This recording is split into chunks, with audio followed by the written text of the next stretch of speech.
Hey, everybody, welcome back to another episode of the Modern Customer Podcast. I'm your host, Blake Morgan. Today, my guest is Suzie Dieth. She is the Vice President and Chief Experience Officer for NRG, Consumer Energy. NRG has more than 15,000 employees. As Vice President and CXO, Suzie is responsible for their consumer customer experience and insights program across the home energy segment, which integrates innovative energy solutions with advanced smart home technologies across a multi-brand competitive retail business. With a background in marketing and more than 25 years of experience, Suzie drives action through innovative design, development, and execution of customer and employee-centric programs. During the past 19 years at NRG, she has led and empowered teams to understand, adopt, and advance a customer-focused culture. As a result, NRG is consistently recognized as a CX leader through industry awards from CXPA, Forrester, and more. Please enjoy Suzie Dieth. Suzie, welcome to the Modern Customer Podcast. It is so nice to see your face. And we were both in Utah at the same time, but we did not ski past each other or see each other. I Nice to see know. you. Great to see you too. Thank you so much for having me. It's such a pleasure. And I just love meeting people in the energy space, especially that have been in the customer experience role, because that is such a challenging place to be. Have you always worked in energy, or what is the sort of high level elevator pitch for your career?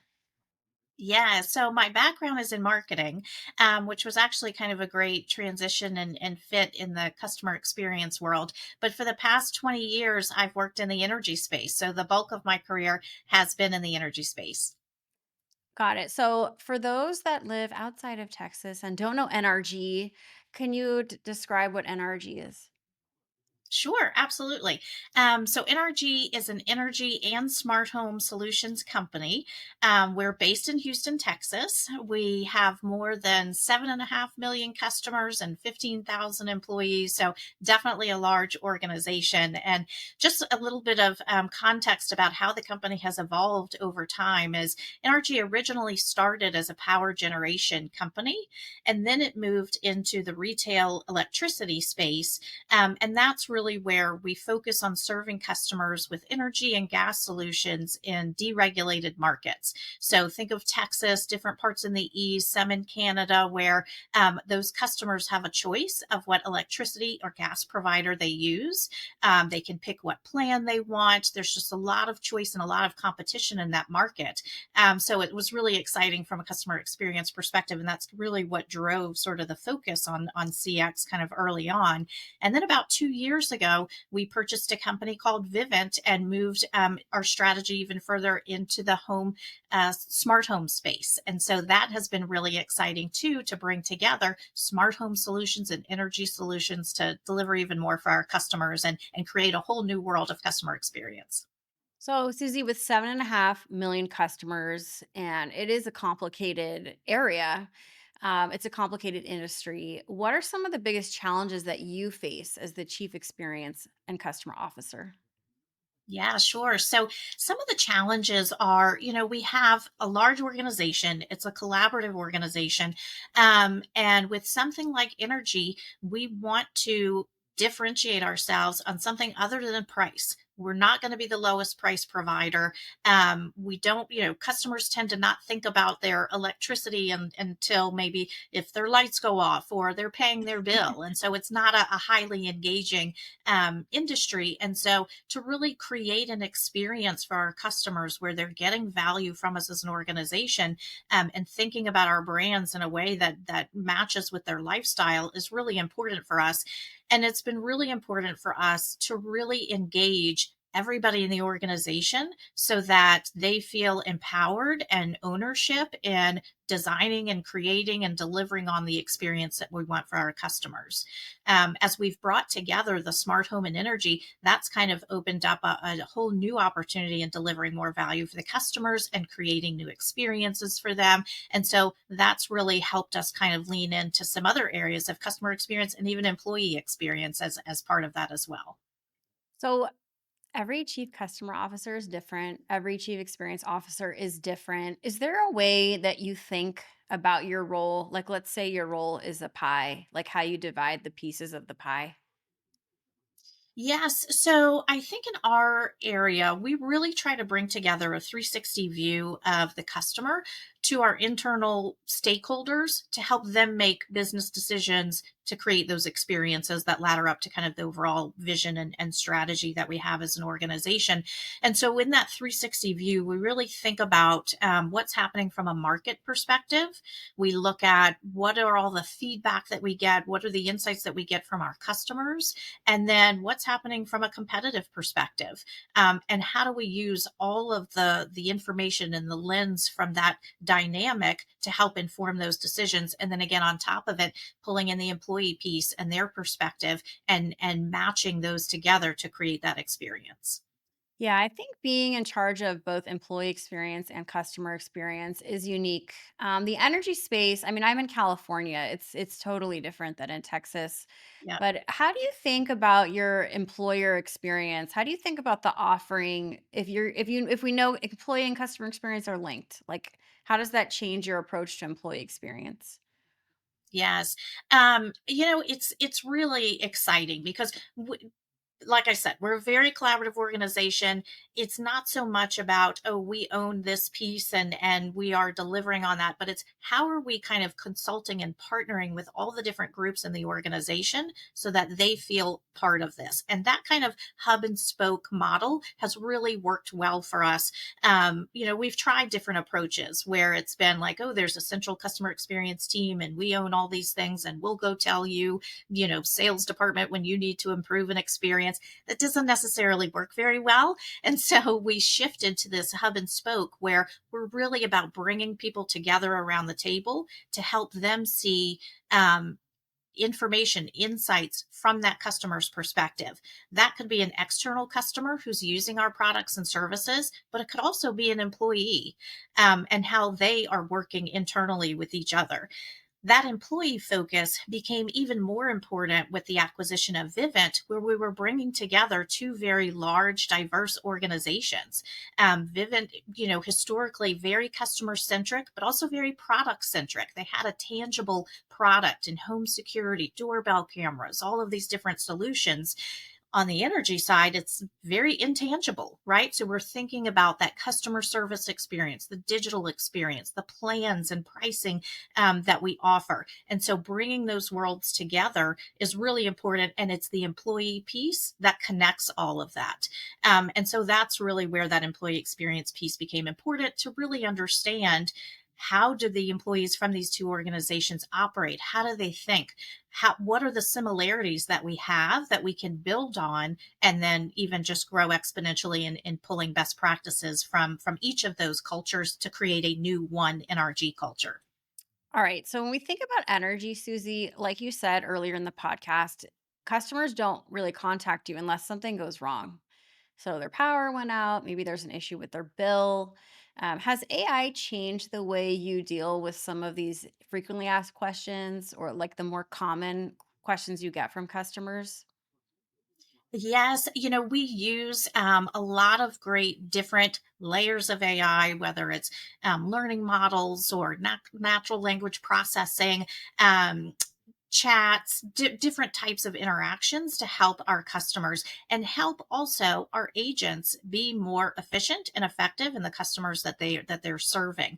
A lot of times when customers are contacting us, it's for more and more complex problems and issues, and so we don't just rely on AI to go solve things and kind of check a box. We also have that human interaction side. We think that's just as important, because not everything can be solved so quick and easy. And so, really helping to understand and come up with solutions is important, and that human component is important.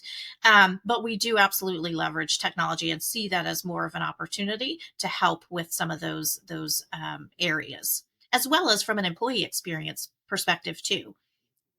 So, one of the common criticisms that customers have of energy providers or utility companies is that they're not customer centric or they're not listening.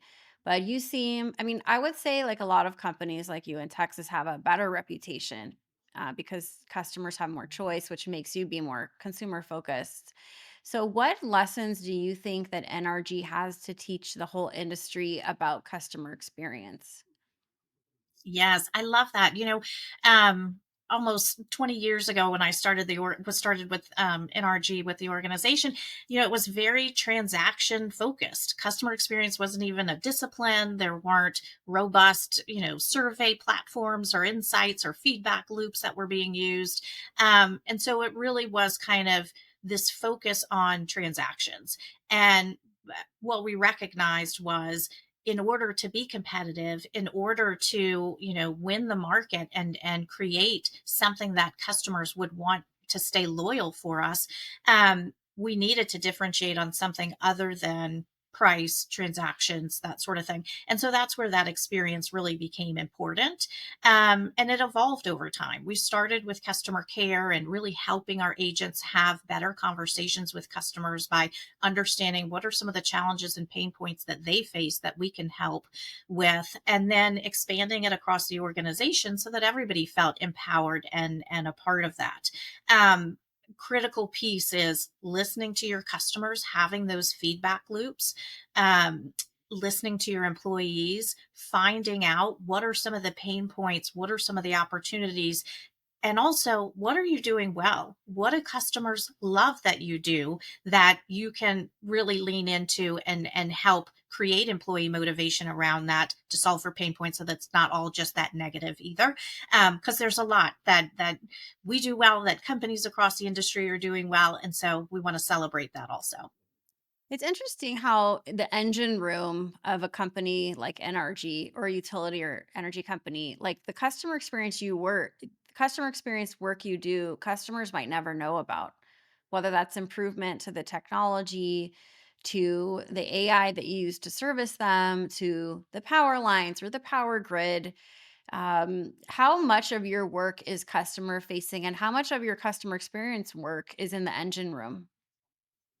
That's a great question. I would say a lot of our experience work that's customer facing are those interactions that they have with our digital channels, whether that's through our app or online account management. We have lots of robust tools that customers can use to really understand what is their bill going to be before it comes during the month, so that they can control if they need to reduce their usage in certain periods and help manage what that bill is. There's a lot of engagement with different types of plans that we have. So lots of innovation with time of use plans and plans that connect with EVs and solar and just so many different innovative areas that exist now to help customers engage. And then there's also the customer facing piece, obviously, with our contact center. That bill, any communications that we're sending is another really important touch point. We're also very much involved in the communities where we work, where we live. And so that's a very customer facing aspect as well.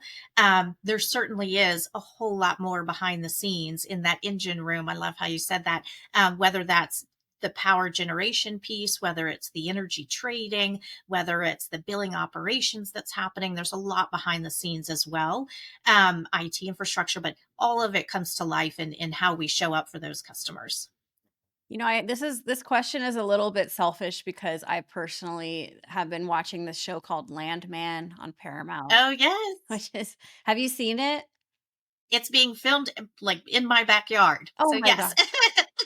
It's a really good show, and I mean, a lot of us loved Yellowstone, but then Kevin Costner, like, left the show, and so this is Taylor Sheridan's, like, next show, and anyway, so it's about basically an oil tycoon and an oil company, but also kinda dives into other utility challenges and assumptions about solar versus like where we get energy. Is it clean? Is it not clean? Is it interesting to be in this space right now where there's just so much discussion about the best way forward when it comes to sustainability and energy? This episode is sponsored by Scale. Does your e commerce platform suck? Painfully slow updates, a patchwork of sluggish systems, and TCO that makes you sweat? That's enough to give anyone a migraine. Time for an upgrade. Scale is the only e commerce platform built to cure enterprise pain. Replatform in under 7 months, launch in new markets in minutes, and execute even your most ambitious promotions fast. No more bottlenecks, no more headaches, just a platform that really works. You know your platform stinks, so visit Scale today. That's SCAYLE. Yes, the Y is silent because you never have to ask why Scale isn't performing. Or find the link in the podcast description below. Absolutely. It is absolutely so interesting and so exciting because I think, there's the sustainability component, there's the demand, right? We've seen a tremendous increase in demand with AI and data centers and all of those things.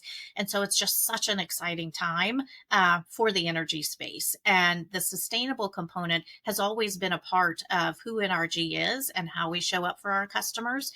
We have brands like Green Mountain Energy that are specifically geared towards that sustainable lifestyle and customers that are looking for that, and lots of programs around it. And so that's just another sort of exciting thing that helps kind of shape the experience that our customers have. But it might even be interesting to look at assumptions about what kind of energy, like where the energy comes from. Is it sustainable? Maybe some things that we thought were sustainable actually aren't. And maybe some things that we thought were not sustainable are actually better options than the sustainable option with the better marketing, with the greenwashing, the marketing. So it's such an interesting time. That's why I brought up the show, because the show kind of dives into some assumptions that consumers have about energy. But I do think there is like a bit of misinformation. And I mean, a lot of us don't grow up near oil fields or Right. wind mills. Like it's Wind not something farms. we Yeah. think about. And now more people are thinking about it and interested in it. Yeah, I think that's such a great point. And we do find, in those deregulated markets, it's a little more top of mind because they do have that choice and they're thinking about they tend to sign maybe a 12 or 24-month contract. So they are sort of thinking about energy. Other parts of the United States is not necessarily as top of mind. So that's definitely interesting. Yeah, absolutely. Let's talk about your role as Chief Customer and Experience Officer. Um, I mean, what makes your role different than other CXOs that you've met? Or do you find that the CXO role is pretty much similar no matter where you go? I feel like it's different in every organization. My particular role is really focused in on, like I said, that 360 view, pulling together the insights and information from different areas to help our internal stakeholders make decisions, knowing what the market and customer and competitive dynamic is. I think for different organizations, it may include parts of contact center or marketing or other areas. Our team sits within the brand marketing organization, and so that is kind of a nice complement as well in laddering up to the brand strategy that we have and kind of the overall company vision. But yes, I do think the position varies depending on the organization and depending on, even just how mature somebody's customer experience program might be or what the organizational needs are. Can I ask, do you report to the CEO and what your team structure looks like? I do not report to the CEO. I report to the senior vice president of brand strategy for consumer marketing. Hmm. My team structure, I've got about 20 folks on the team that are various levels that focus on from the survey insights to the competitive intelligence to that market research aspect. We also have some strategic programs that we're responsible for, so that's a little bit kind of about the dynamic of the team. Interesting. Okay, I love that. So you report into an SVP of brand strategy. Like I've never heard that. That's so interesting. Yeah. Yeah, every company is different. It's just so interesting to me with this role. It's just always fascinating because it's always different. Let's get to know Yes. you a little bit, do some rapid Okay. fire, although we kind of had some fun with the show Landman. So maybe you already answered one of my questions about what show you're streaming. Are you game for some quick questions and quick answers? Sure. Okay, Susie, number one, rapid fire. What's the most important part of your morning routine? I do a boot camp in the morning with a group that we've been doing it for several years. So 5:15. I try to get up and do that in the morning before I start my day. That sounds really hard. Number 2, what do you do to relax at the end of a hectic day? Oh, I love to spend time with my husband, my children, watching TV, just kind of vegging out and just catching up on life. I have two teenage boys, and so it's always fun to hear their perspectives of life and what challenges they face. Nice. And what show are you currently streaming? We are, I think we're almost in the last episode. I think there's one more, but White Lotus is Mhm. one that we have been watching. Uh-huh. I think this is season 3, if I'm not Yes. mistaken. So Yep. yeah, that's our Sunday routine. What's your idea of perfect happiness? Oh wow. Sitting on a beach, stress free, enjoying the waves and the sand. I think that would be that would be my ideal. What is one mental health strategy for managing hard days? Oh, that's a great one. Taking time for yourself. I think nobody can really understand what you as an individual have on your plate or what stresses you face or what challenges. So, being intentional about carving out time just for yourself. What is your favorite type of vacation? Um, I love something where I'm with my husband and children and where we're doing something somewhat active where not just sitting around staring at each other but somewhat active. I loved when we went skiing recently, but we also went to Jackson Hole not too long ago and had an amazing time. It was absolutely beautiful there, and we got to go on four-wheelers, and it just was amazing, hiking and all that kind of stuff. So Maybe I need to go there with my kids. That sounds amazing. If you had to describe your outlook in one quick motto, what would it be? life is short, enjoy every moment. This is so fun. And I'm really glad we got to do this. Thank you so much for carving out time in your busy day to sit with me. Thank you. I really appreciate it. This has been so much fun. Everybody, you have been tuning into the Modern Customer Podcast. Thank you for watching and listening. Until next time. Thanks for watching. Please don't forget to like or subscribe and follow my social content on other platforms where I post content daily, including X, Instagram, LinkedIn, TikTok, and more.